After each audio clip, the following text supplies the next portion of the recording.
Enjoy.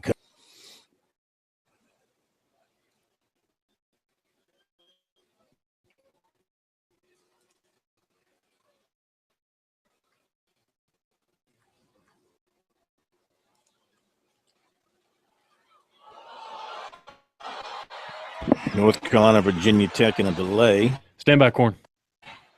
I'll write out to you when you're ready to go. Campbell, okay. Coastal. Okay.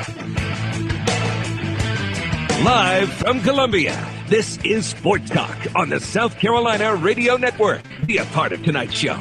Call us at 800-956-7266 or email talkback@sportstalksc.com. Now, here are your hosts for Sports Talk, Phil Kornbluth, Kevin McCrary, and Tom Hayes. The game came down to, I guess, the eighth inning when we had second and third and nobody out. And they brought Williams in, and he closed the door on us. And they had a part of our lineup that we would want up with the game on the line. Felt certainly we would get one, if not two there, and tie the game and try to win it late. But, you know, the Williams kid was better than our hitters in that eighth inning there. Yeah, that inning pretty much was a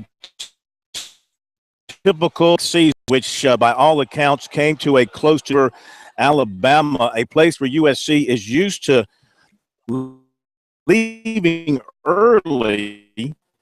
They're good, but they've part to go after Hoover. Probably not this year. I think we could say definitely until the bids come out on Monday. Nothing is certain. But with South Carolina finishing at 32-25 and only 13 SEC wins to show for this very chance of them making the NCAA tournament, the Gamecocks fall to Missouri today. Hoover, welcome into Blue Hoover for today. We'll be back in Columbia tomorrow because the Gamecocks are Professor Tom Hayes back in his way up to the ACC tournament.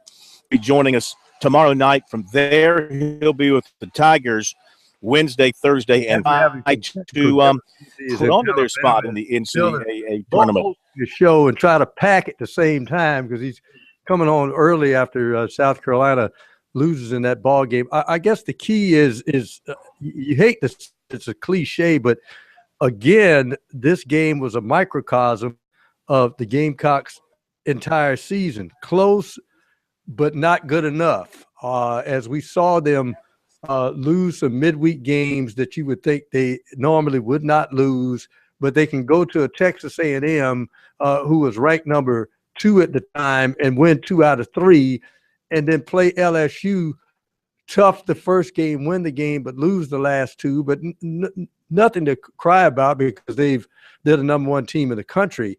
But then I think that probably took the rest of the wind out of their sails as far as that's concerned. But for Chad Holbrook, it's back to the drawing board now. And, you know, the interesting thing about it is he may look back on the season and say probably, how did we win 32 ball games? Because once you had Crow go out for the season and probably will miss next season as well with the Tommy John surgery upcoming, that you were starting pitcher with experience. And they had to carry that on for long stretches of time and still able to pull off 14 wins inside the SEC. But South Carolina, for the longest time for fans, maybe more golf, boating, fishing, jogging, because no postseason seems in sight for the Gamecocks this year as far as baseball is concerned. Back with more from Columbia and Hoover. Stay tuned right here.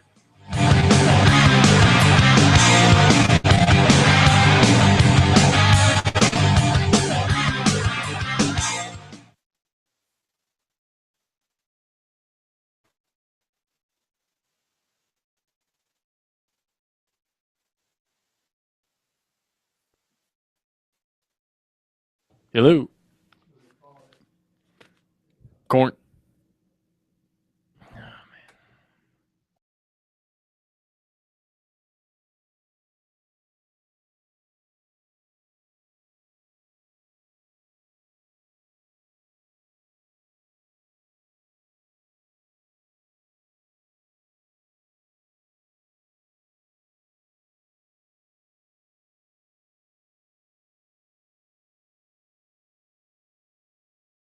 Damn. Now batting for Auburn,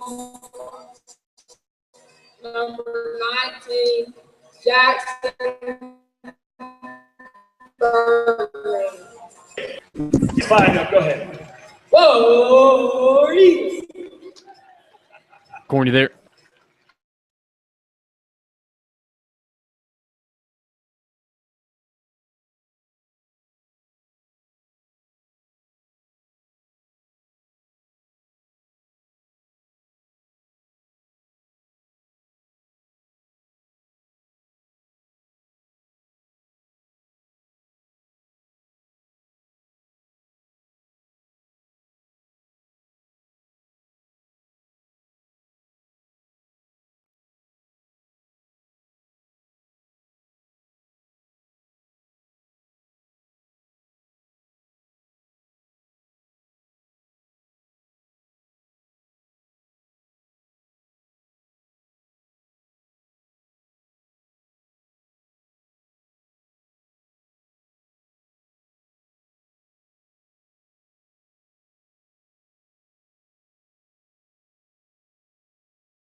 One, two, check one. Can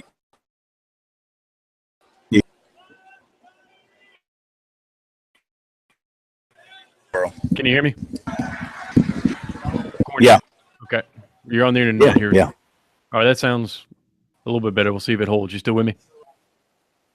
Yeah. You want to try to get into chat here or what?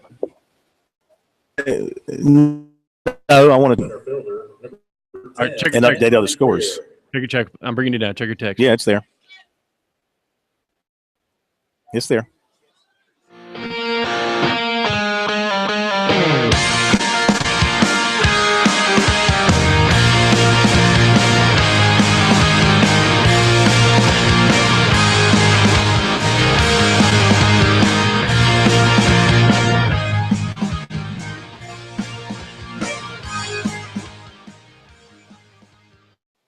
Okay, we're back with you from Hoover.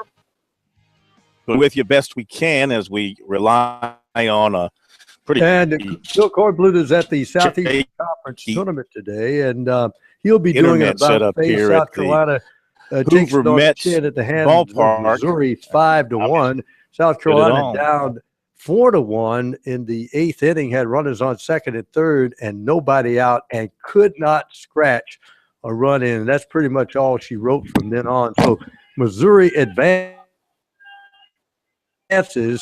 It's one and done. It's not a double elimination. So South Carolina eliminated. In other games involving teams, that's one and done. Ole Miss is heading back to Oxford as Alabama wins. Of course, they're in Hoover, Alabama. And this particular year, they're working on Alabama's baseball stadium. So Alabama's played all their home games in Hoover. So this is really a home field advantage for the Crimson Tide in this tournament. So Alabama advances to the double elimination round. In the other game, just in progress, in the second inning, it's Kentucky and Auburn, no score in that ball game. And later tonight, the final game of this one and done portion of the SEC tournament, it's Tennessee playing number 20, Arkansas.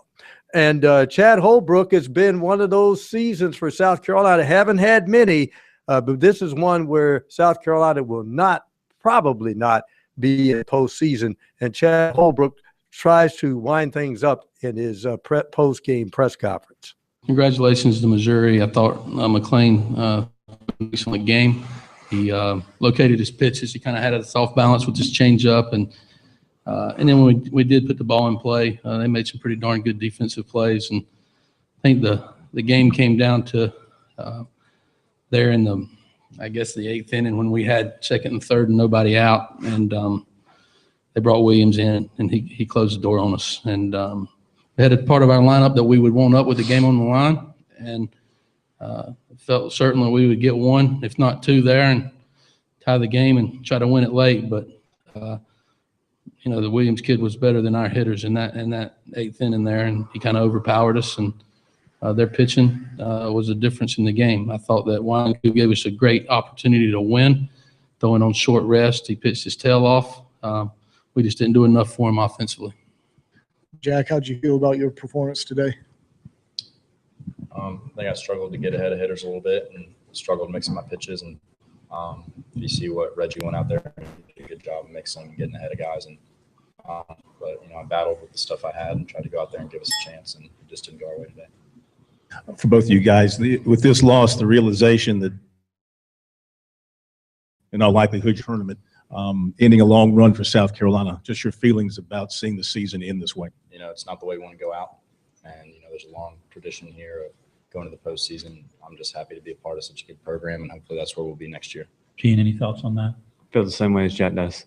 Coach, were you surprised that y'all weren't able to string together some more hits today, put up more than one run on 6? Well, yeah, I'm surprised, but we had a couple opportunities there, and again, second and third and nobody out there. We got to push a run across and make things interesting, if not two, and tie the game. And we haven't been a very consistent team offensively all year long. And this game was somewhat of a indicative of how our season's gone from an offensive standpoint. It's we'll show flashes, and but the inconsistent part of what we were able to do offensively often reared its head at the wrong times, and that was the case again today. Chad, same question for you as for the players with the NCAA tournament run likely to come to an end. Just your things about not being involved in NCAA tournament. Well, it's very difficult, and this baseball program has been good for a long, long time, and will continue to be good for a long, long time. As bad as I feel, you can't have great years, and even sometimes good years every year. In this league, sometimes you play the competition that we played against, and you faced a lot of things, and a lot of things didn't go our way. You can get each up, and it did. And yeah, I'm disappointed, and and I'm the head coach, and I'm responsible for that. And but this program has been good for a long, long time, and I'm not going to let, and I know these players aren't going to let one difficult year define them, define me, or define us as a program. And that's going to be our attitude as we move forward. Yeah, it's been a struggle, but this isn't who we are, and this isn't who we're going to be. We're going to move forward the right way, and South Carolina will be back. And I hate that these kids went through this year and they feel some responsibility in regards to the NCAA tournament streak, but next year we can start another streak. And if I have the right kids in that dugout, I think that they will. Again, these are great kids, and we've had a difficult season, but they're going to face a lot harder things in life than this baseball season, and we got to pick ourselves up off the mat and not let this season define us, and get back to being who we are. And I have no doubt in my mind that's what we'll do. Max's health situation, can you take us through what led to him not being able to? He just can't swing. I mean, his wrist hurts so bad. He gave us everything that he could down the stretch. It's just too painful. for him to swing the bat effectively. And I hate it for him. He wanted to play in the worst way. He really probably couldn't play game 3 against LSU, but he just talked his way in there. He just wanted to be in there so badly, and to help his team and help our program, help his teammates, and he just couldn't do it physically. It's too painful for him to swing the bat, and believe me,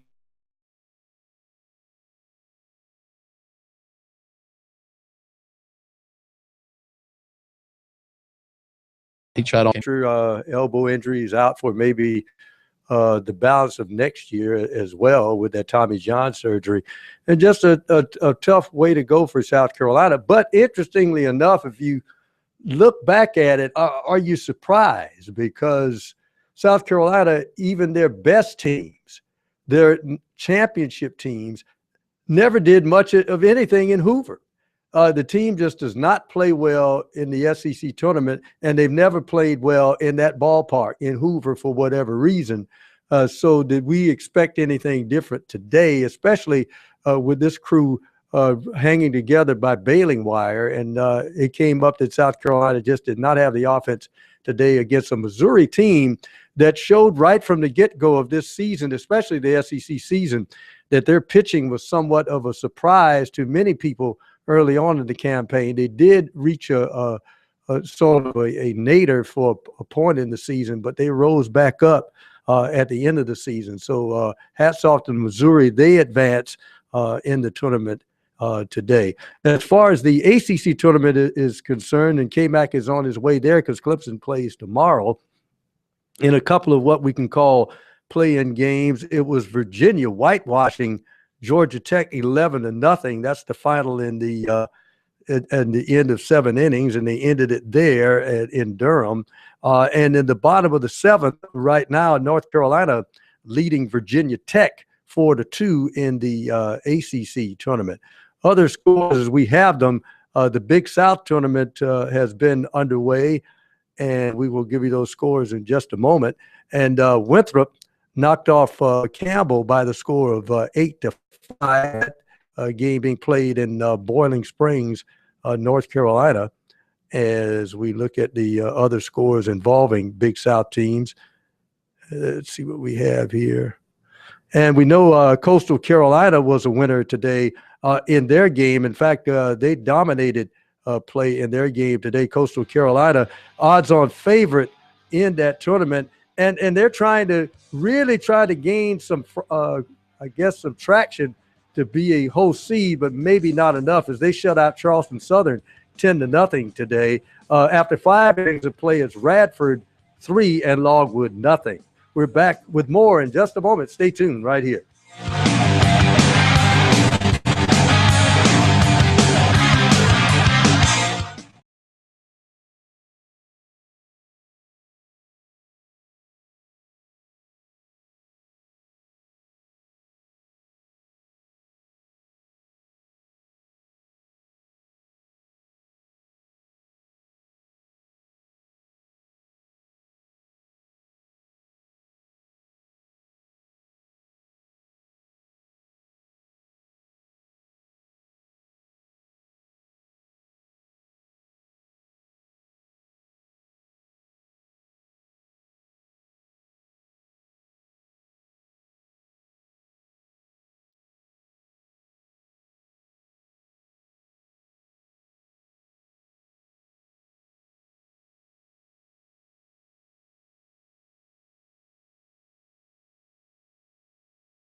And if you're just joining us on what has turned out to be a beautiful Tuesday afternoon here in the Columbia area, and I know around South Carolina, maybe a few clouds here and there, but a beautiful day today. Maybe you're out jogging or walking. Bad news if you're a Gamecock fan, South Carolina losing at the hands of Missouri in the opening game. This is the play-in round of the SEC tournament, and South Carolina loses. They'll be headed back home, ending the season around 32-26, and that probably means no season play. That's been a long time. I want to say about 12 to 15 years for South Carolina as far as the postseason is concerned, but just not their year this year, and it ended with a whimper at the hands of Missouri by the score of 5-1. We gave you the Big South tournament results. In the Southern Conference today, only one game, and it has gone final. It was the Citadel 8 and East Tennessee State 2. If you'd like to comment on the Gamecock baseball season or anything in sports, you can give us a call at 1-800-956-7266. That's 1-800-956-7266. I hear him very well. Mike Morgan will be joining us with a Braves report coming up in about 20 minutes. But I can't. You're not going to be able to talk. South Carolina Radio Communicate Network. to me through the text box. And also, if you're an NBA fan tonight, might be interesting for you tonight if you can stay up late. I'm not one of those that can, burn the candle at both ends anymore. But the Western Conference Finals begins tonight. The Houston Rockets at Golden State should be an interesting contest. But before that, people like Korn, who root for the Celtics, they made the playoffs, but should have been in the night's lottery, which K-Max Lakers are in tonight. And that drawing is, I guess, that the announcement of how many ping pong balls came up with each team starts tonight at 8:30. So we'll know which teams will be in line for the lottery. And I think probably everybody talks about the center from Duke, but I think Karl Anthony Towns may be the number one pick. As I think Korn has rejoined us in Hoover after South Carolina's loss. Korn?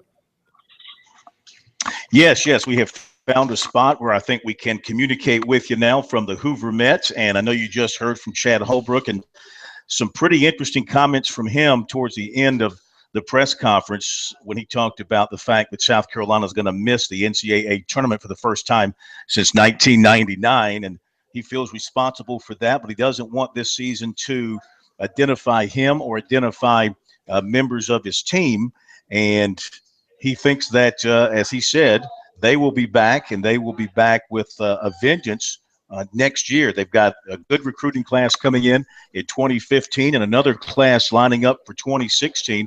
Both are, if you go by the rankings, they're both highly regarded recruiting classes. So if the baseball draft doesn't tear into them too deeply, they've got some help on the way.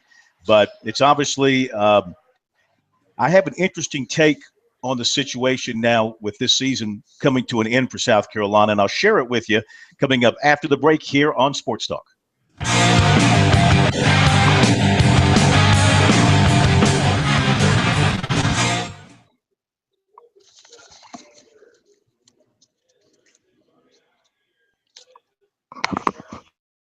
All right, Corny. All right. Don't say anything that'll be incorrect. Yeah, man. Don't let any. All right. Whew. Are you? It sounds like you're indoors or something now. I'm sitting on the floor in the hallway outside the main press box. Indoors it is. So this is where we're gonna roll. Sports Talk I don't care if we'll go where we have to go. I wonder if Skype would be better for us. I mean, I'm not from Silicon Valley, but I doubt it. I think it's all based on connection and where you are. Well, I had how's this connection good? Say it again. I said this connection good. Yeah. Then let's leave it there. Okay. This is what we'll do.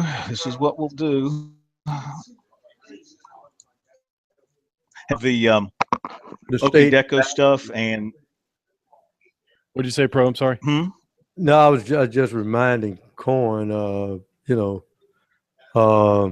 Golson, of course, to Florida State. Mack to Texas. Oh, yeah. I forgot about that. 7-9. Yeah. I mean, has he already mentioned that? No, I haven't mentioned it yet. Okay. All right. I'll get into that when we come back. We did. Did you say you had callers? No. Well, we had one, but we were trying to get you hooked up. I've done 20 minutes of damage control. All right.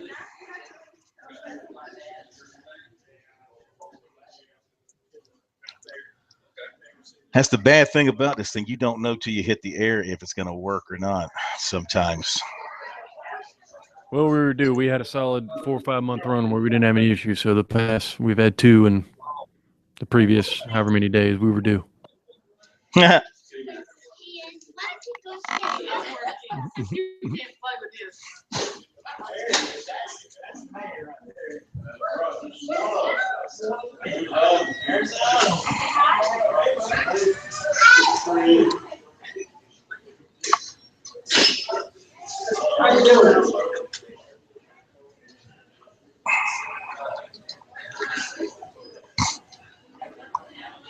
Is Larkin in there tonight?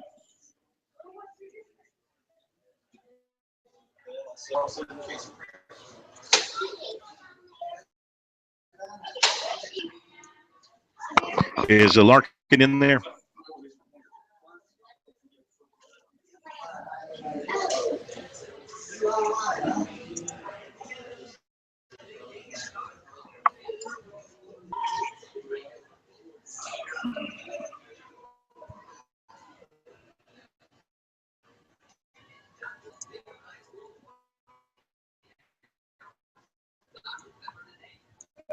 Hello. Hello. Just make sure you stay mindful of that text box for the next hour and a half. Yeah, I will. Is Larkin in there? Yeah, he's with me. Okay. Did Pro go into details about the South Carolina game, or just give the score, another scores? Just really scored, and then damage control, Chad. So jump in the chat. Okay. Stand by, guys. Here we go.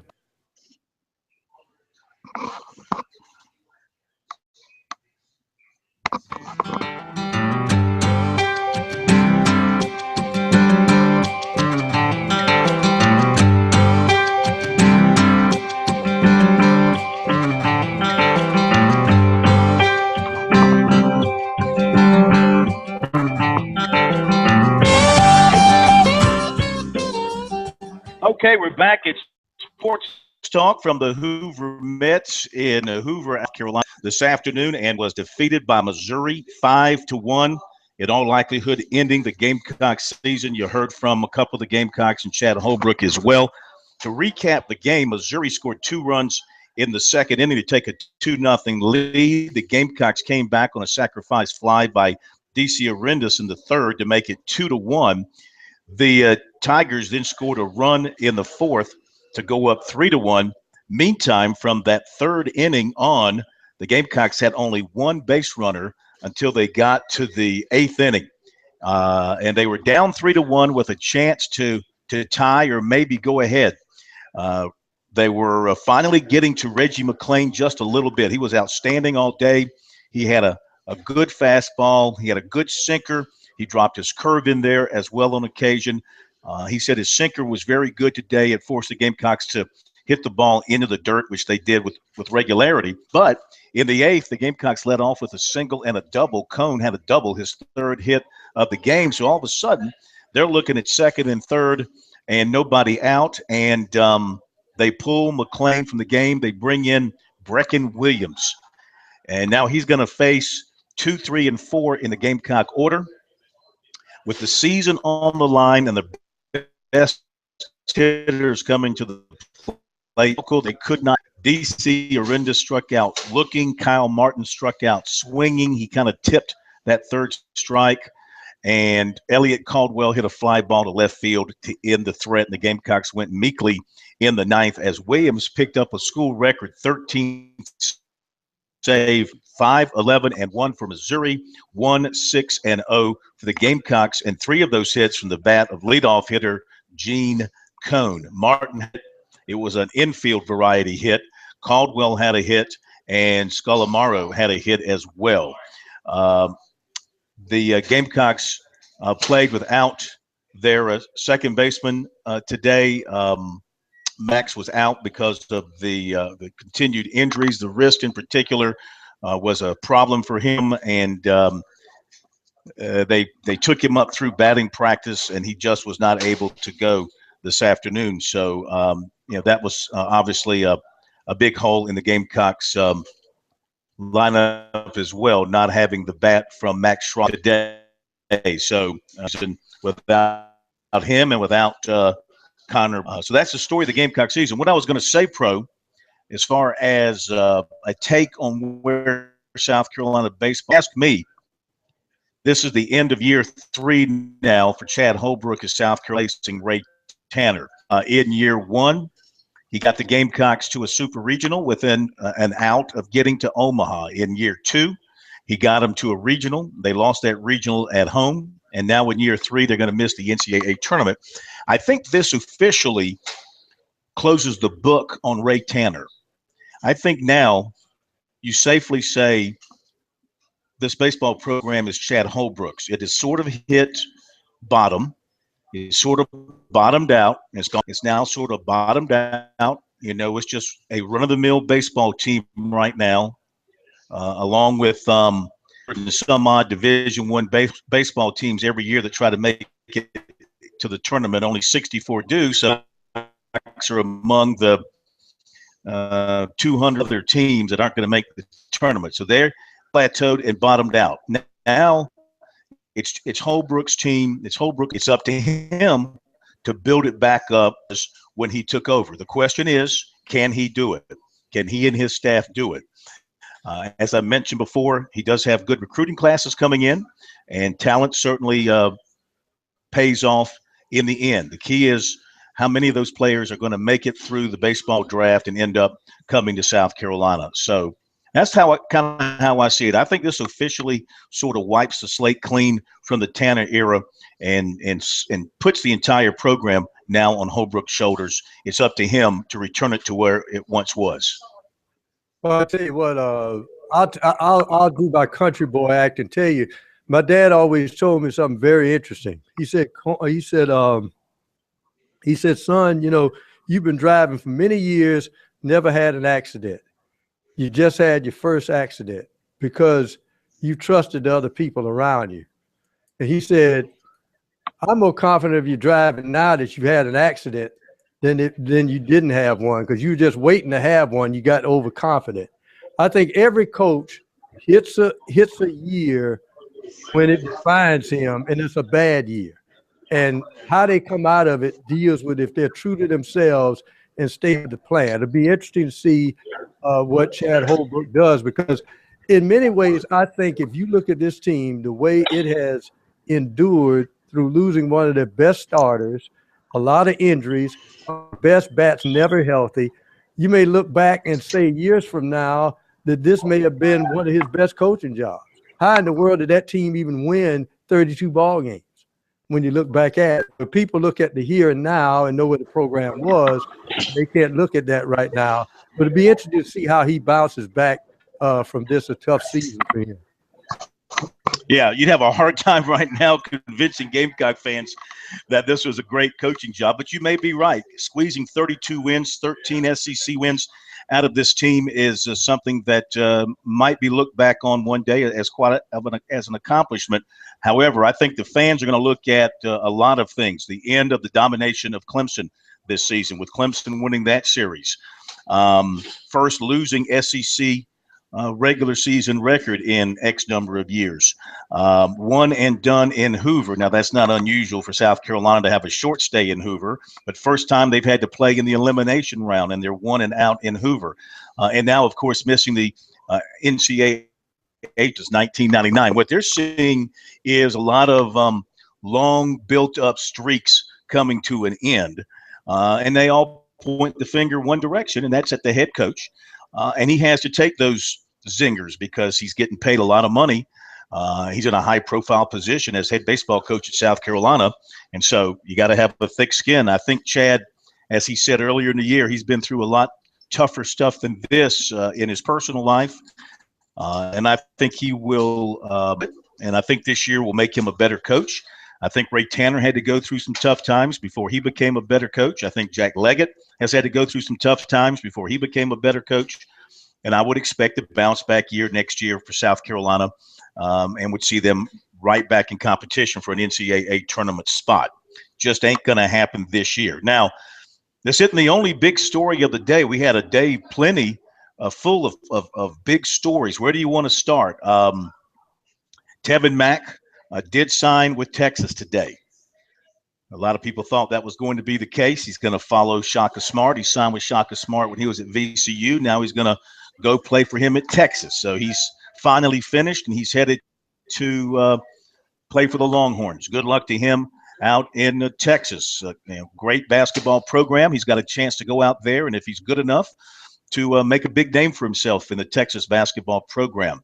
Then Everett Golson today did officially sign his papers with Florida State. So that's all said and done now. The former Myrtle Beach quarterback, the Notre Dame quarterback, will continue his career at Florida State, which raises the question now, Pro, how does this change the dynamics of the ACC Atlantic Division?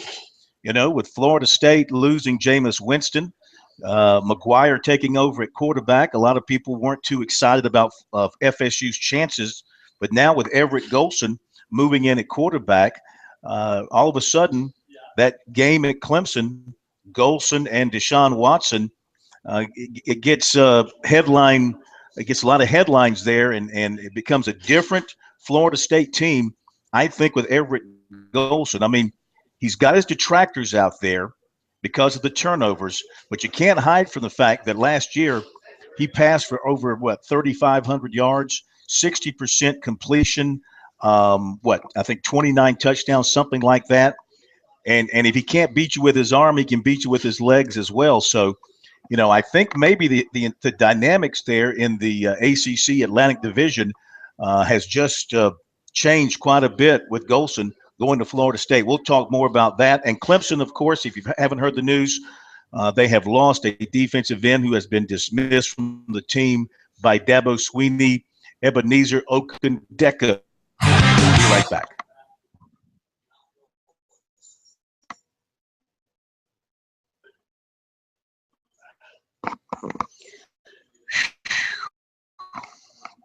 Let Pro do, since I've got the reader.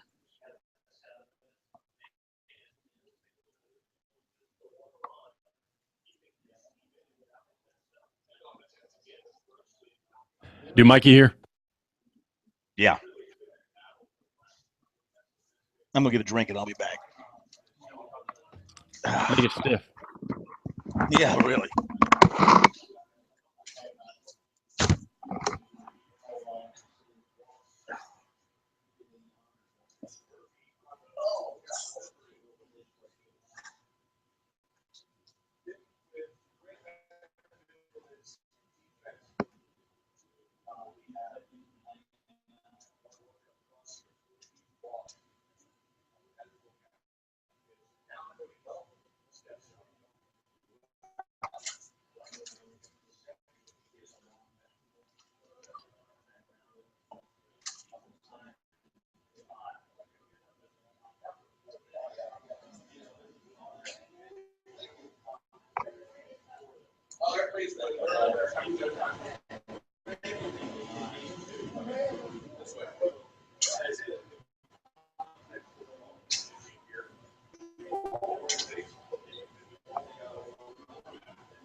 Check one.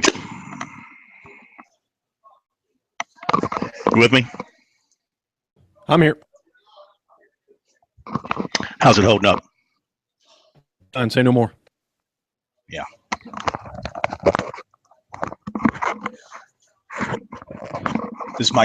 This headset sounding okay though? I'm not using my normal headset. I'm using the Logitech. Yeah, it's fine. All right. Thank you. Yes, same here. You got Mikey?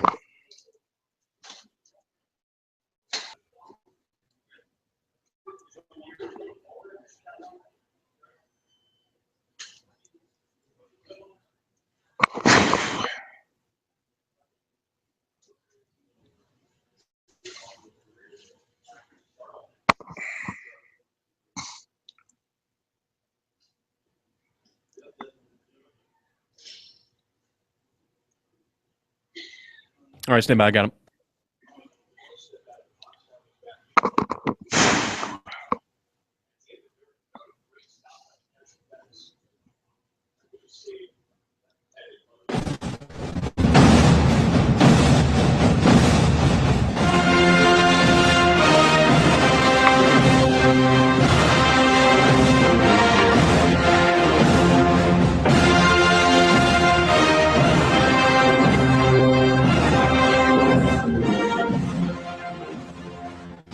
Okay, time for our Braves Report tonight with Mike Morgan, brought to you by Play It Again Sports off Bower Parkway in Columbia, where you will pay less for more, by Founders Federal Credit Union, helping attain their financial goals, and by Mattress by Appointments.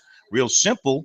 You call, you save 50 to 80% on premium mattress sets. Call 803-530-8549. And Mike, we're located right now at the Hoover Met. I could use a mattress. You think you can make a quick phone call and have them quickly deliver one over there? Want to do that? Just go ahead and give them a call, We're here. and you could probably use one of those premium ones. I know they've got the lower price ones, but you can Stearns and Foster. I tell you what, Mike, he's really struggling. You know, he's not the most I guess you could say wire ready guy you can find. You know? But as far as the Braves are concerned, is this the game? And we know we always see it, Mike. For Todd Cunningham, suddenly they got the book on him, and we're going to see him pitched a little bit differently by Tampa. Hello, 1 2 1 2 1 2 1 2. The book on Todd Cunningham? Yes. 1 2 1 2 1 2. In terms of him all of a sudden not hitting, is that what you're talking about? That's correct. You know, a young hitter, if he comes up and, he hits early, but then they get the book on him and they start to change some things. Right. I mean, I don't know. I mean, Todd Cunningham, I've called over his games in spring training and at Gwinnett, and Todd Cunningham's a solid player. He was a high draft pick a few years ago.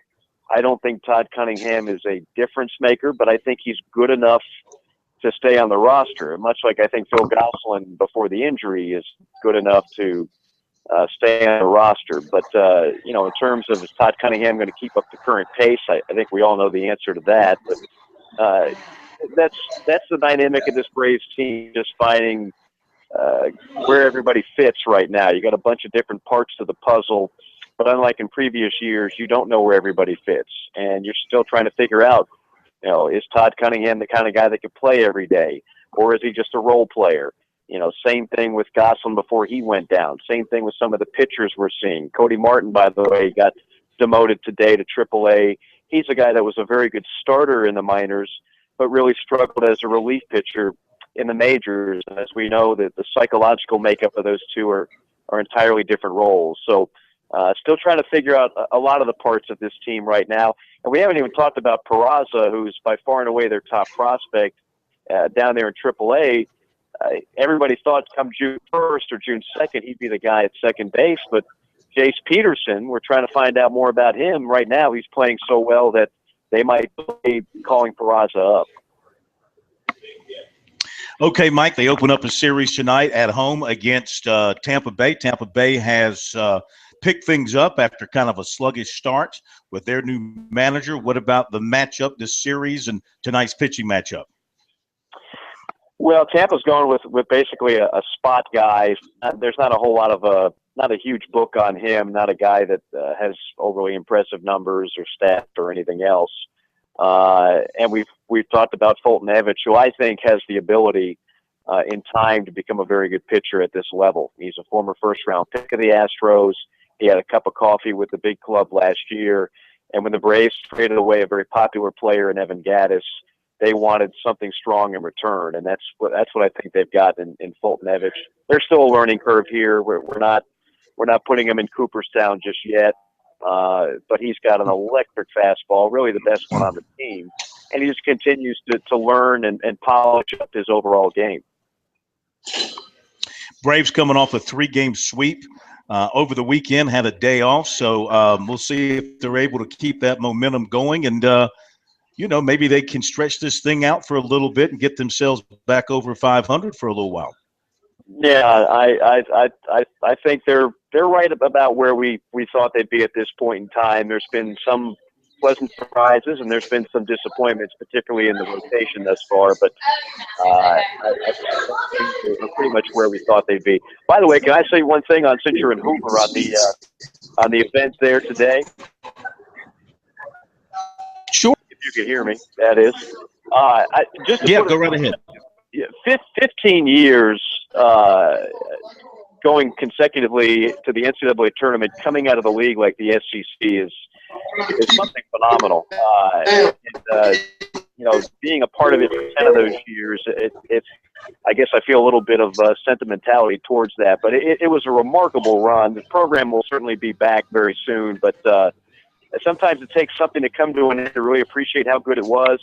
15 years is a phenomenal streak that is something I think people really appreciate more down the road. I think, Mike, and it's like I said a little while ago, I think this sort of closes the door on Tanner and puts that whole group now back.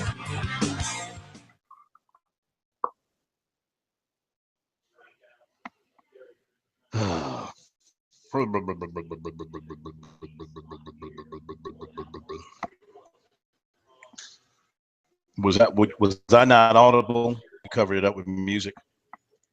Correct. I just killed it with Mike's final word because there was a 3-second delay there, and I didn't know if you're gonna be able to come back up, so I cut it clean. There was only maybe 8 seconds of music, anyways. Okay. Now. What? How's it look to you now? It's fine. Sound now. It's about as good as it's going to be.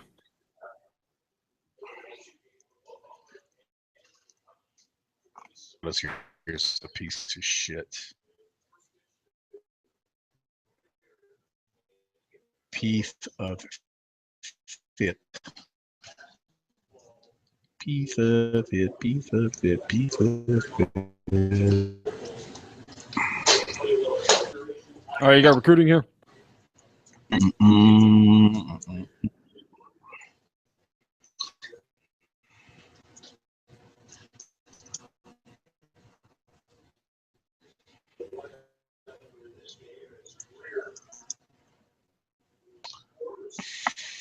What the hell?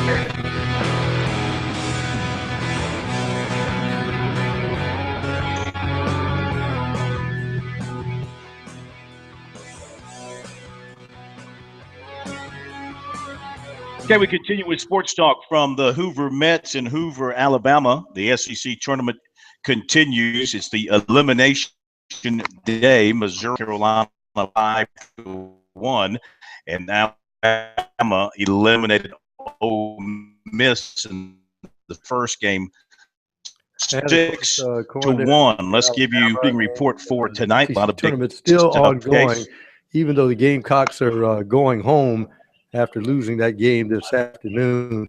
Going over some of the other scores in the SEC tournament today, and we can find those for you. By the way, while we're looking for those scores, the comment on as far as Everett Golson is concerned. Check one. Sometimes you recruit a guy and it's out of necessity. And this is the key point about Everett Golson. Check one. Because, you know, everybody talks about Jameis Winston being gone. He's now in the NFL. A lot of their line went as well. And so if you're going to start off with a line that's not really picture perfect at this point, you better have a quarterback that knows how to scramble. And I think early on, that may save Florida State's bacon in the first 4 or 5 ball games until that offensive line yells for the Seminoles. So it's not only a great pickup for the Seminoles, but one out of timeliness and maybe just a tad bit of desperation as well. In the SEC tournament today, the other final, Alabama 5, Ole Miss 1. So Alabama advances. As we told you earlier, Alabama's played all their home games in Hoover this year while they're working on their stadium on campus. So real home field advantage for them. Top of the 4th inning, it's Auburn leading Kentucky by the score of 1-0. Other games involving SEC schools as far as the one and done portion of the tournament is concerned, Arkansas and Tennessee, that schedule starts at 8:30. So one of those teams will be going home at the end of the night. In the Southern Conference, one game to report on, the Citadel knocked off Mississippi State by the score of 8-2. In the Big South, it was Coastal Carolina winning come to me if you can. Charleston Southern by the score of 10-0. Winthrop beating Campbell 8-5 in the 7th inning.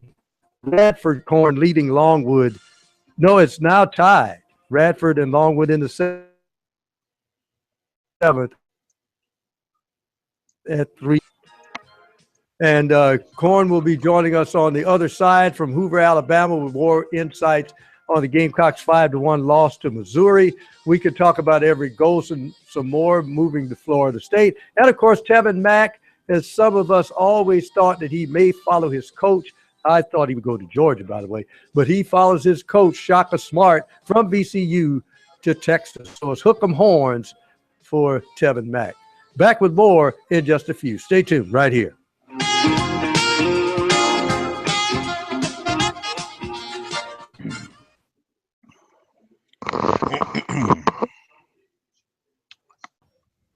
You there? Mm-hmm. Yeah, this is a fucking abortion. I think what I'm going to do is just go to the phone and just call in and let him, we'll just bring me in over the phone. This is just too crappy. This is not, we're not getting. All right, you want me to bring you in over the phone for the next segment? Yeah, I'll call you. Okay, yeah, just call me on the hotline. I'll pick you up. All right.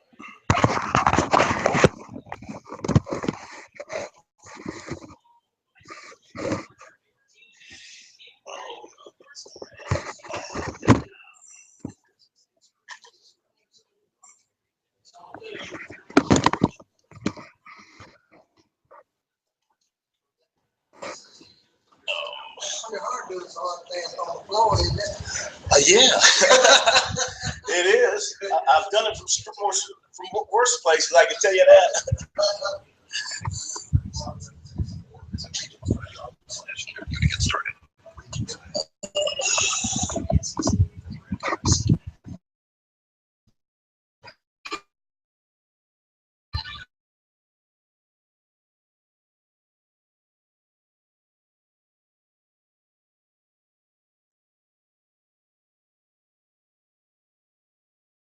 Back out to Google Plus, 10 seconds for station ID, SEC Radio Network.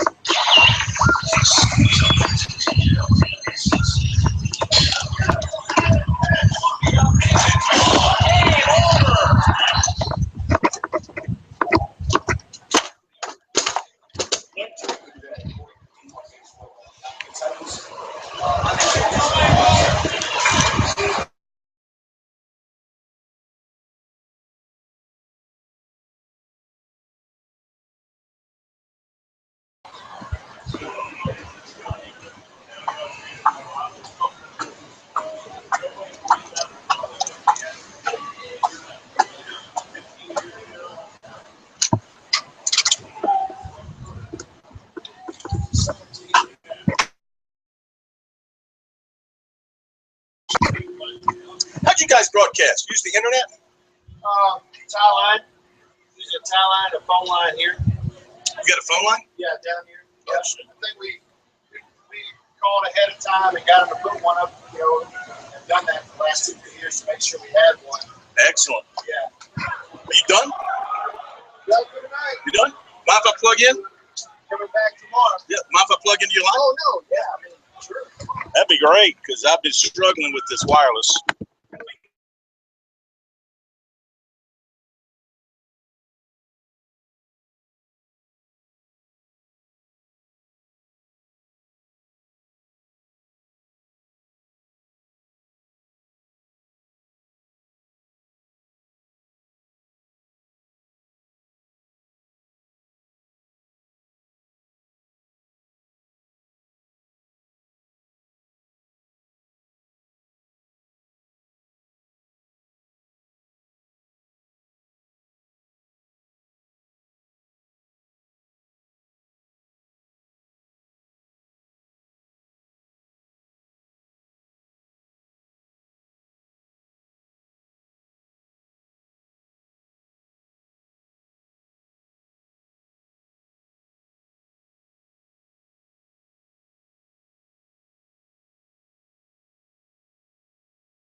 Live from Columbia, this is Sports Talk on the South Carolina Radio Network. Be a part of tonight's show. Call us at 800-956-7266 or email talkback@sportstalksc.com. Now, here are your hosts for Sports Talk, Phil Kornblut, Kevin McCrary, and Tom Hayes.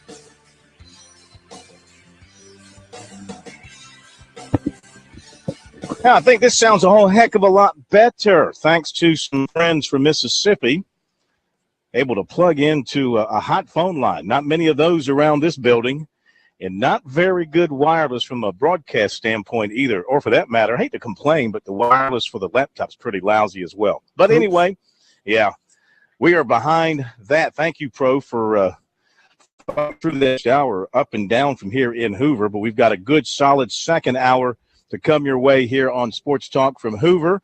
Auburn is leading Kentucky 3-0, top of the fourth of their elimination game. USC has already been eliminated and also ousted earlier today was Ole Miss by Alabama.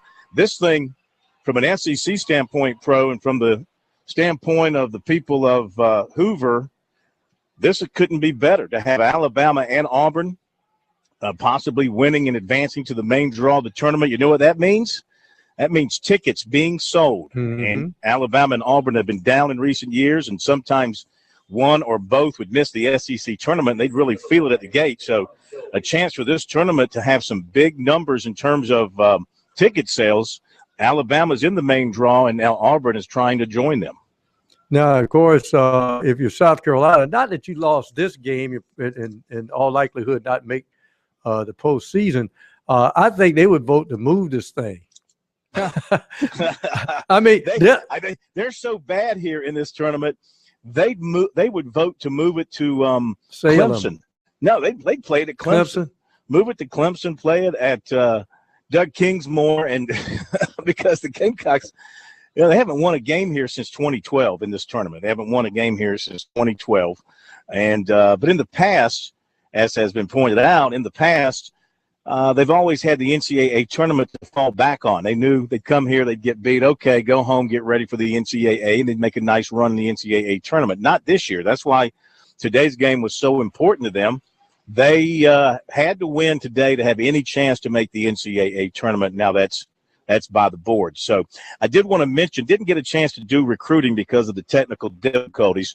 I did want to mention one other key recruiting item, and that is that last night, USC football commitment. I got to go back here and pull up my notes here. Kyle Davis, wide receiver Kyle Davis from Decatur, Georgia, announced that he had dropped his commitment to the Gamecocks. He had been committed for about 10 months, but he never stopped the recruiting process. He continued to make visits to other schools, in particular Georgia and Auburn and Tennessee. And others, and so he has dropped his commitment to South Carolina. He is now open again with his recruiting process. Doesn't mean that South Carolina is out of it by any stretch of it. They'll still recruit him, but he's just not committed to South Carolina any further.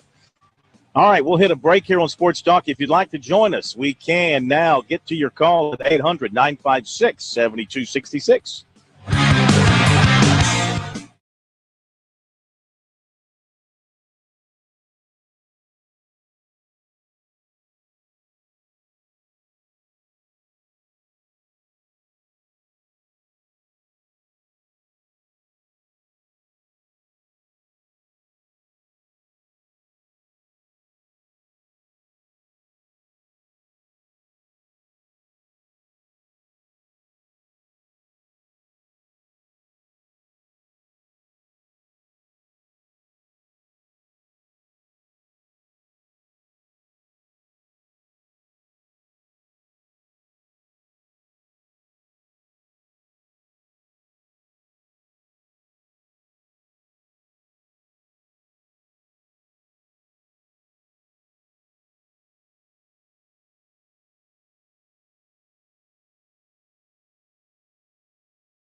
And their phone number 800-956-7266. If you'd like to join us tonight, we haven't had a chance to take any phone calls. We'll do that now for the next little while. 800-956-7266. Your thoughts about the end of the South Carolina baseball season, what we've had to say about it, what you have to say about it. Also, the other story in the state today of note comes out of Clemson, where Tiger defensive end Ebenezer Okundeko was dismissed from the team by Dabo Swinney for a violation of team rules, behavior detrimental to our football team. Swinney said in a release, "We wish him well." They always say that, don't they, as they kick you out the door? We wish him well. Okundeko is a native of Brooklyn, came to Clemson in 2013, redshirted, played in 7 games last year, 16 snaps, was being counted on to be possibly a starter at defensive end this year, if not a starter, major contributor. Here's what it is. Tiger had obtained a copy of an arrest affidavit this afternoon. He was charged with financial card transaction fraud. The affidavit states that on May 18th at approximately 1:16 in the morning, Okundeko did knowingly use his Bank of America Visa card to defraud an unknown account holder, account number ending blank, to obtain Walmart gift cards for personal use. The accused changed and altered the scanning mechanism on the back of his credit card with an unknown scanning device, which caused the account number to change.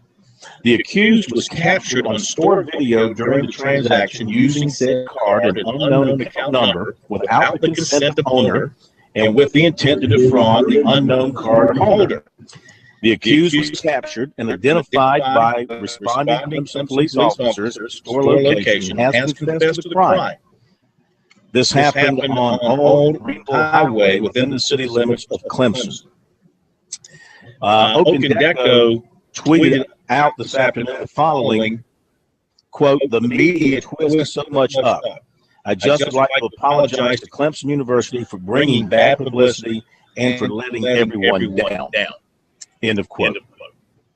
All right, so he is gone, and Dabo Swinney very quickly dismisses him from the team. No day in court. In this case, when it comes to a football team, Swinney is a judge and jury. And he acted swiftly in dismissing a player that he is a player of need on his football team. This isn't just some guy at the end of the bench. This was a guy that was going to play a lot of snaps on defense in all likelihood this coming season for Clemson. Now, considering what he is charged with, did Swinney overreact?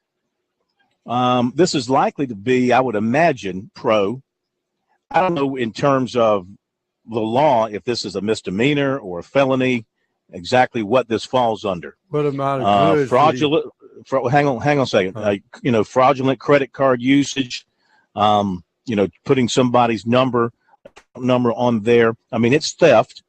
I don't know what it falls under in terms of the level of crime, but unless he's had earlier issues which we're not aware of, wouldn't you think he's likely headed to like a PTI situation?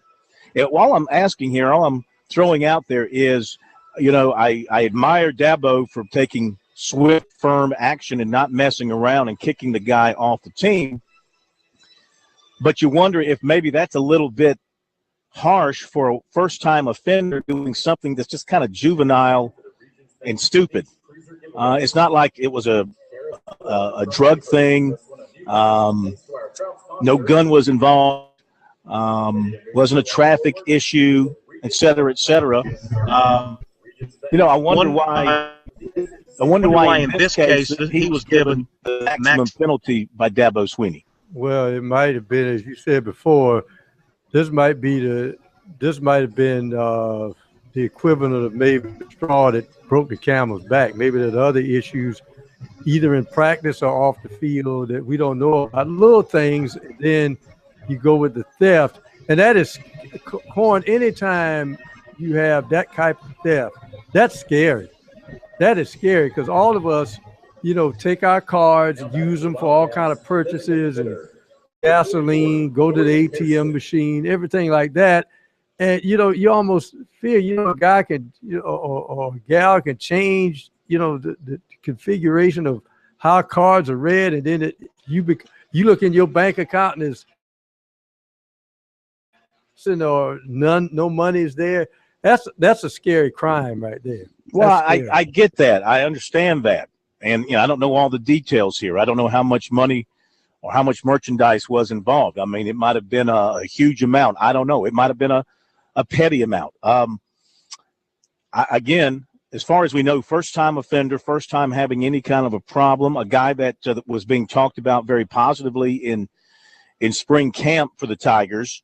And you just, I just wonder why he got no chance at rehabilitation within the Clemson football program. A lot of times coaches will let that first violation, if it's not an extremely, if there's no physical harm to anybody else, it's not drug involved, it's not weapon involved, they'll give you that chance to make up for it and stay within the program. I mean, we saw Spurrier do that with Stephen Garcia on more than one occasion. We saw Sweeney do that with Sammy Watkins when Sammy had his incident with the car and with the pills in his pocket and all that kind of stuff. They didn't dismiss him right away. So I wonder why in this case he got the death penalty as far as Clemson is concerned. So that's just what I was wondering about that. 800-956-72-60. Do you agree with Dabo's decision in this case? Do you think that they went too quickly and too far in this particular case? I mean, there must be something else to this besides this. I mean, to me, this crime standing on its own merits, I don't think justifies being kicked off the team that quickly. Do you, Pro? That's a tough one, Corn, because I said before, if it's anything. I mean, if you're going to kick everybody off the team, if that's going to be your thing, somebody gets in trouble, gets arrested, you're going to kick them off the team, fine. But then do it for everybody, across the board, no questions asked, from the biggest superstar to the lowest of the scrubs.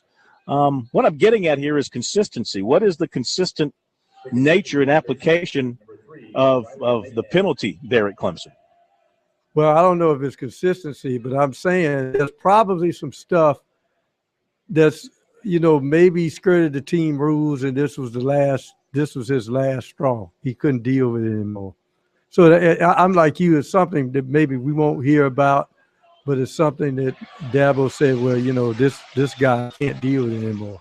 Yeah, that's possibly the case. He did move quickly in dealing with Okendeko here, so he is off the team. And so what does that mean to Clemson and their depth chart on defense now moving into the 2015 season without Okendeko? Because, as I said, he was a guy that they were going to be counting on over there. And, he's backing up Kevin Dodd coming out of spring. I had him as the backup to Kevin Dodd at the defensive end spot opposite Shaq Lawson. So he's gone. So you've got Kevin Dodd over there.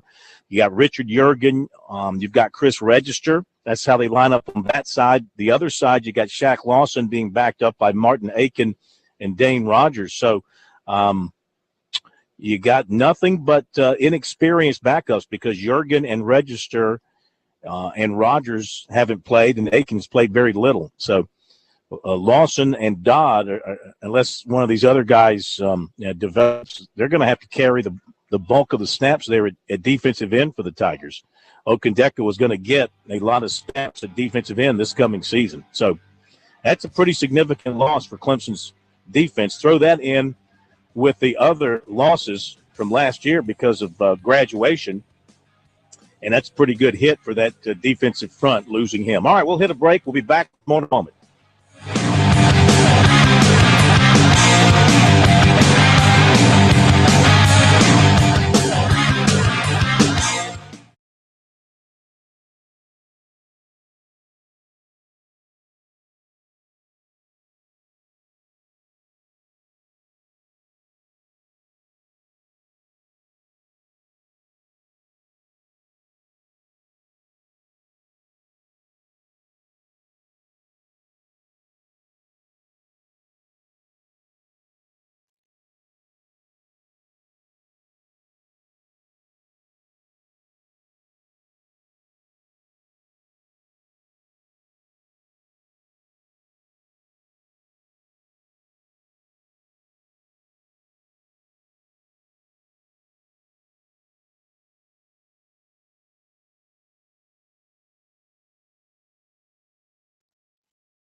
3-0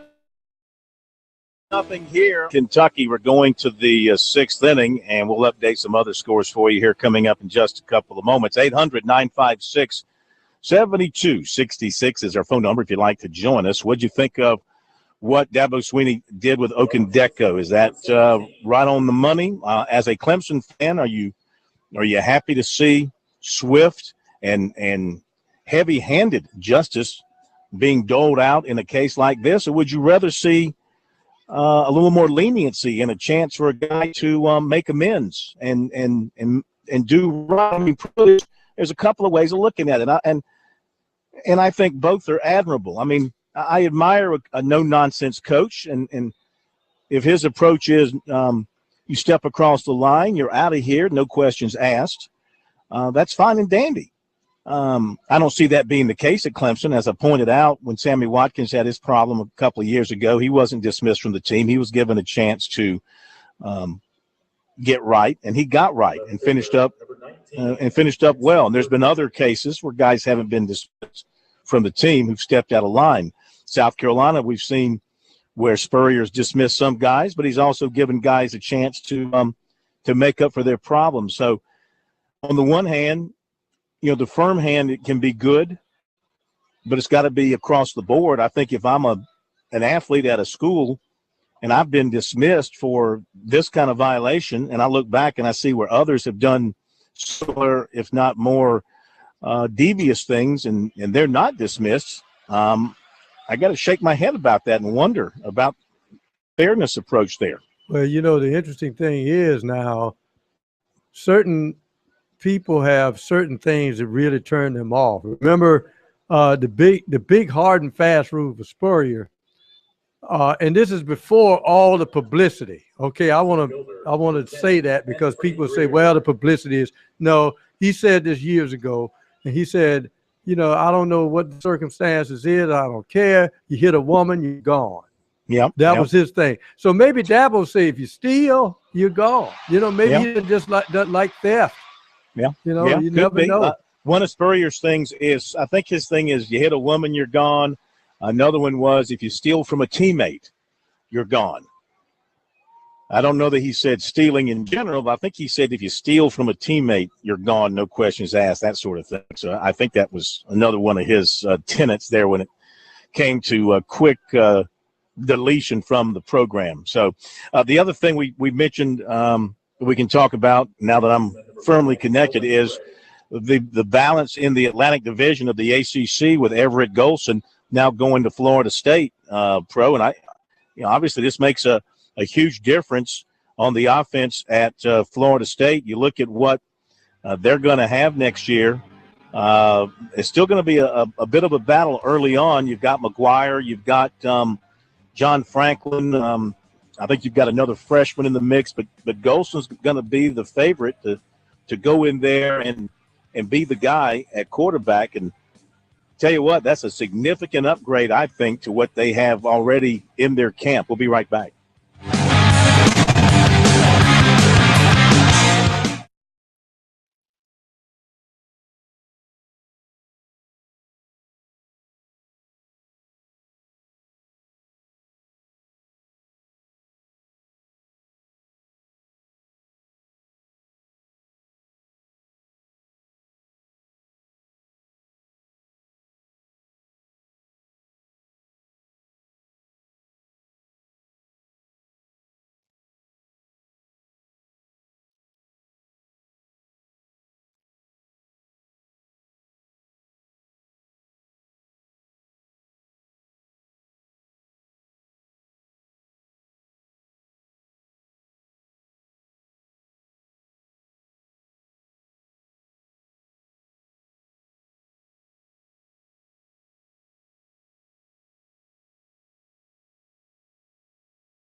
And we're back at Sports Talk from Hoover, Alabama, just for tonight.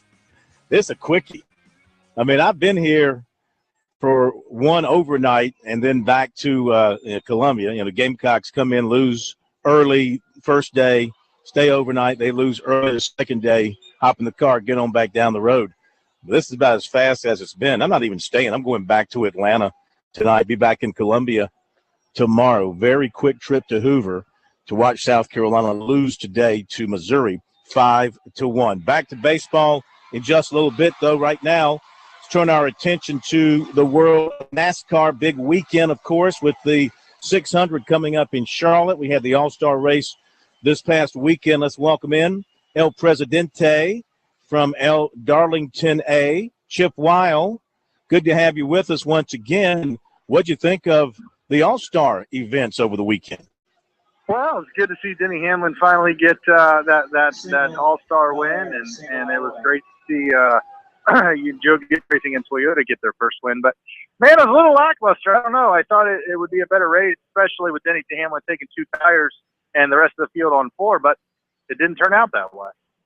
Yeah, you know, interesting. I was talking to Monty Dutton, who was with us on Friday night, the full Monty on NASCAR, and talking about an all-star race, and he made the good point that, you know, what's an all-star race when it's the same people every year that you see every week racing against one another. Man, you know, it's hard to do an all-star event in NASCAR when you need X number of cars in the field to make it competitive, and it's the same guys every year. And I don't know what you could do to change it up to make it any different. Yeah, and you know, the other thing people need to think about is what do you want to see in an all-star race? Before, when people were points racing, when winning wasn't as important as it is today, it was a different dynamic, because winning was the only thing you wanted to do during the all-star race, right? Winning was everything. But now, with the new format, winning is everything every week. And so I think NASCAR, along with Sprint and the rest of the industry, they recognize that maybe we need to look at something a little bit different. But we'll see. You know, it certainly is a great fan event, and that's what it's all about. It's all about the fans, and they certainly had a great time and a great turnout at Charlotte Motor Speedway on Saturday night. So, you know, it is what it is, and we'll turn our attention to the Coke 600. Yeah, absolutely, and that's always one of the big events of the year, no doubt about it. You got the Coke 600, the Indy 500, and I tell you what, one good thing about NASCAR, boy, it's watching those cars explode at Indy. We've seen this point so far at Charlotte, nothing of that magnitude, and you can certainly tell the difference. Of course, those drivers are basically walking away from those crashes at Indy, but it certainly looks like NASCAR has taken a lot of steps forward in the safety department in protecting their drivers. I will say this about Indy, though, and something that NASCAR maybe has learned is the rescue crews at Indy seem to always be Johnny on the spot when there's an incident on the track. And I think NASCAR has kind of picked up its game in that area as well in recent years. Yeah, I mean, if you're a sports fan or a racing fan, Sunday is one of the best days of the year for you, because you have Monaco, the Formula One race in the morning. Then you turn your attention to the Indy 500, the biggest IndyCar race of the year, and then the longest NASCAR race of the year. So if you're a race fan, Sunday is a fantastic day. And, you know, to your point, you know, every form of motorsports has gotten better in the last 10 to 15 years as far as safety is concerned, because they understand that keeping these drivers safe is the most important thing. NASCAR believes that, IndyCar believes that, Formula One believes that.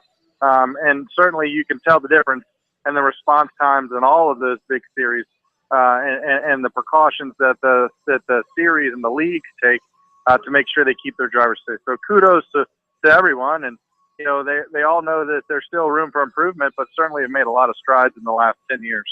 You know, I know at your place you have rescue crews stationed in the turns right at the beginning and end of pit road on the front side and also on the back stretch. And when there's an incident, let's say along either the front stretch or the back stretch, car comes to rest in that part of the track, how, in terms of seconds, how quickly is one of your crews on the spot?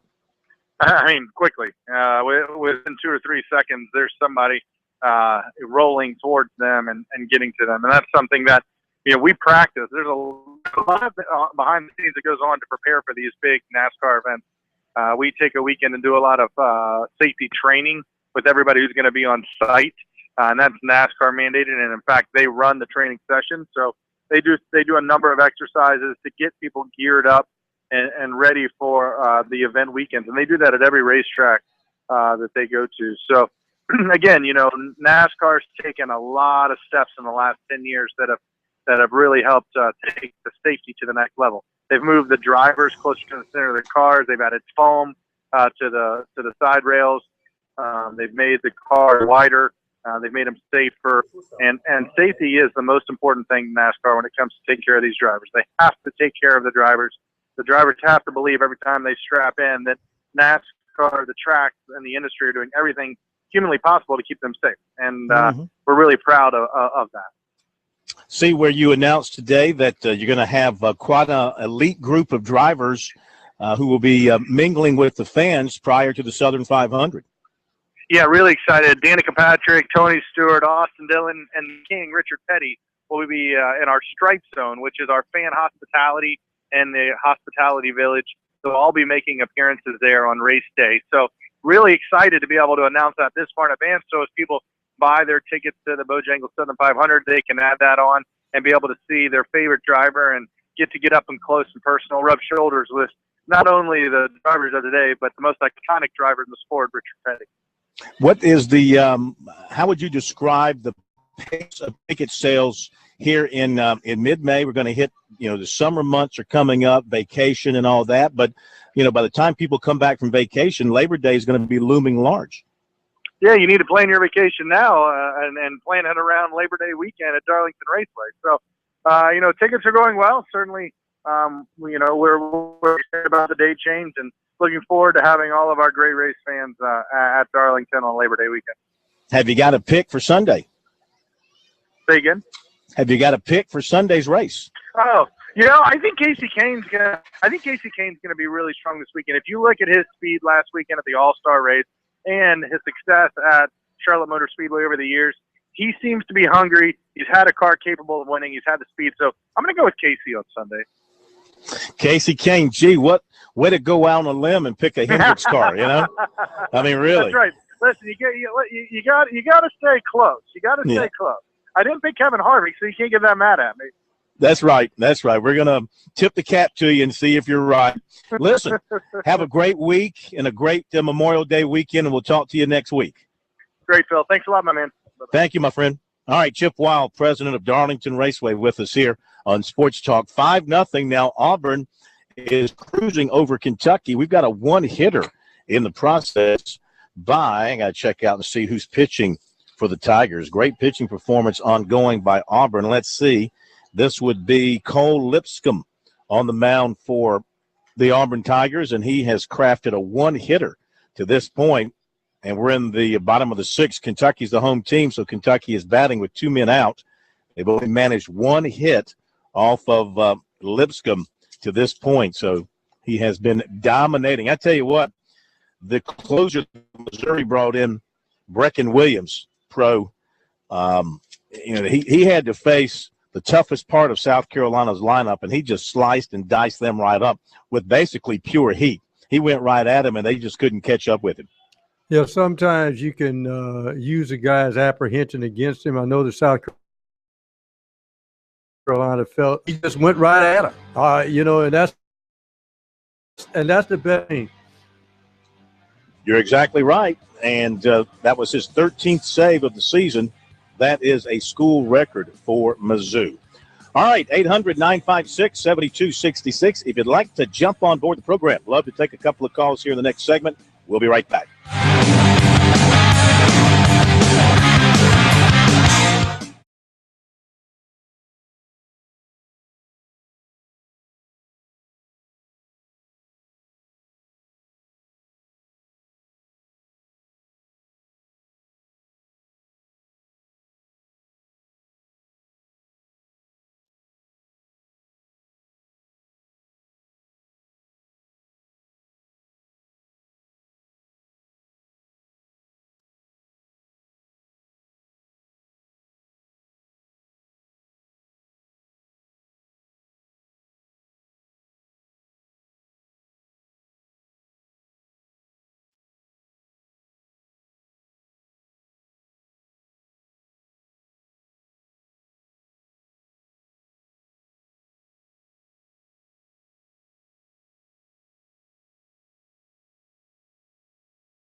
Beautiful afternoon here at Hoover. Had a little bit of rain at the beginning of the South Carolina game, just some sprinkles. Didn't last very long.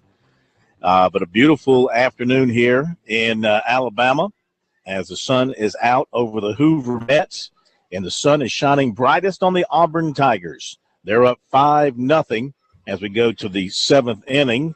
And, Pro, can you update some other baseball, ACC, Big South, SoCon Force, and that CAA, too? Check that out. See what the College of Charleston – I don't think they're playing today, but see if there's any action there as well. Okay, let's see what we got here. In the Atlantic Coast Conference this afternoon, game ended after 7 innings. Virginia 11, Georgia Tech nothing. Of course, these games are in Durham. Yeah, I heard I was listening to that game. I heard them refer to that as the slaughter rule. Never heard it called the slaughter rule before. Okay, if you got pool play, you got to have the slaughter rule. Yeah, the slaughter rule. I've heard of the 10-run rule, the 12-run rule. Maybe the 11-run rule is the slaughter rule, but that's what they called it, the slaughter rule. And I've heard of the movie, the Slaughterhouse Rules, too.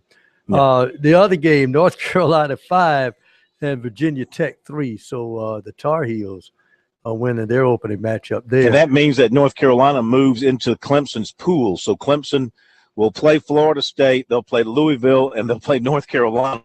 That's 3 pretty tough cookies for the Tigers to have to face. What do you think? I mean, right now, according to D1Baseball.com, they're projected 64. They've got Clemson playing at Charleston in the Charleston bracket, which I think we'd all be happy about that. But what does Clemson have to do? To stay in the bracket, do they have to win 1 game, 2 games? What do you think? 2 out of 3. You think they got to go 2? Okay, that's pretty tough road to hoe now. Of course, they swept Florida State. They lost 2 out of 3 to Louisville. They beat North Carolina 2 out of 3. Well, see, and I think they're playing, if I'm not mistaken, they're playing 2 of the teams that would help them. I mean, if you beat Florida State again, and then you knock off North Carolina. Well, all 3 of these teams have higher RPIs than Clemson That's does. what I'm saying. So people will say, man, they got a tough road to hoe. Well, that's what you want. You want to. It does give them a chance to solidify. I mean, if they're on the bubble, they've got a chance to play their way in. I think Clemson can only play its way out. I think they're in. If they win, they stay in. I think if they lose, maybe lose 2 out of 3, they might play their way out. So we'll see. We'll see. What else you got? Okay, we got Winthrop over Campbell, 8-5, and that's these games are being played in Boiling Springs, North Carolina. Of course, you were looking at the Southern Conference. 1 game to report on was. Did you give the Charleston Southern? Did you give Coastal Carolina Charleston Southern? 10-0. 10-0. Okay. Yeah. And right. The Citadel beat Tennessee State 8-2. Let's see. You were talking about the Colonial, where Charleston now resides. There's no games in the Colonial. Okay. Today. Looking at the D1 baseball field of 64 projection, they're as smart as anybody when it comes to this stuff. Their 8 national seeds are LSU. This is in order. UCLA, Louisville, Illinois, Florida, Miami, TCU, and Dallas Baptists. They've got Louisville winning the automatic bid from the ACC, and they've got LSU winning it from the SEC. And as far as any other regional hosts, well, all are regional hosts. The other regional hosts they have are Springfield, Missouri, where Missouri State would be the number 1 seed. A second Los Angeles regional where UC Santa Barbara would be a number 1 seed. The Charleston regional with the College of Charleston as the number 1 seed. So, I mean, the Cougars can only play their way out of that. They apparently have put themselves in that position. They've got Charleston 1 with with East Carolina, the 2 seed, Clemson, the 3 seed, and St. John's, the 4 seed. See, and I wonder now, talking with Monty Lee previously, and if that's the case, and if Clemson is there, will they try and play that at the Joe, or will they play it at Patriots Point? And you heard Monty Lee say that, he wants to play at Patriots Point because that's their home field, and he feels like they've earned the right to get extra bleachers and all that. But I don't know. That's a very tight area down there, and with Clemson in the tournament, you're talking about a surplus of an additional 2,000-3,000 fans, maybe more than that. Which is why probably he wants to play it at his home park. Yeah, you got Stillwater as a regional, Tallahassee as a regional, Nashville with Vanderbilt as a regional, Houston as a regional, and College Station, Texas A&M as a regional as well. Back in just a moment.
One more note on this field of 64 from D1 Baseball. Their last 5 in were Ohio State, Kentucky, South Florida, Clemson, UC Irvine. Their first 5 out, I'm not sure when this was done, if this was done before action today or just when. Their first 5 out, Bradley, though most people seem to think with the win today, Missouri is in. Georgia Tech, of course, they got skunked today. USC, as in South Carolina, and UCF. That's by D1 Baseball. So we'll see what happens the rest of the way with these tournaments, and, of course, the announcement of the field coming up on Monday. One thing that we are assured of is that Charleston – and wait a minute. Did I not see Coastal Carolina in this field? Certainly I did. Maybe I just missed them. I got to go back here and find where they put Coastal. I'm about to say – here we go. Coastal, a number 2 seed in Tallahassee. Okay. It would be neat if they, in the Charleston Regional, if they put Coastal in there as well. I'd rather have Coastal as a number 2 seed than East Carolina, just in terms of the state and all the fans that would have a chance to be there to see the teams. But anyway, as long as they put a couple of them in there, make it worth our while. Less of a chance of 2 teams making it to the Super Regional. Well, that's true. That's true. And, of course, the NCAA has done that before, and it wasn't met with, by the coaches. What was that in Columbia? They had South Carolina. They had Clemson. They had Coastal. Right. And it wasn't met with great joy by the coaches for that very reason. It reduced the number of opportunities for South Carolina teams to get to the Super Regional, because now instead of maybe 2 or 3 having a chance, only one was going to get to a Super Regional. Let's see, a couple of other quick items. USC sophomore center Alan Knott has been named to the Remington Trophy Spring Watch List, 50 of the best centers in Division I football. I think Clemson's Ryan Norton is also on that list. So the Spring Watch List for Remington Football Award. And let's see, you got a Brave score yet? Yes, it's 3-2 Atlanta, top of the 3rd inning. You never answered my question since nobody else did. Everett Golson going to Florida State, how does that affect the balance of power? Now, one thing about Florida State. I answered the question, but you were struggling with technical difficulties. Well, one thing I was going to say about Florida State, they're going to have plenty of shiny pieces, but one thing they're going to miss, they got 4 starters gone from their offensive line. That is the point. I said this is one of opportunity and somewhat of desperation, because they need a quarterback with escapability to buy time for that line to gel by the 3rd or 4th game. And by the 3rd or 4th game, they could have a loss or 2. Who knows? So they've got the right quarterback with the right experience and escapability that can help them. I think you're exactly right. Now, we'll see. It's going to make for a very interesting showdown in the Valley. Everett Golson and Deshaun Watson in all likelihood. All right, that'll do it. We shift gears and come to you with K-Mac from the ACC tomorrow night, and we'll see you then.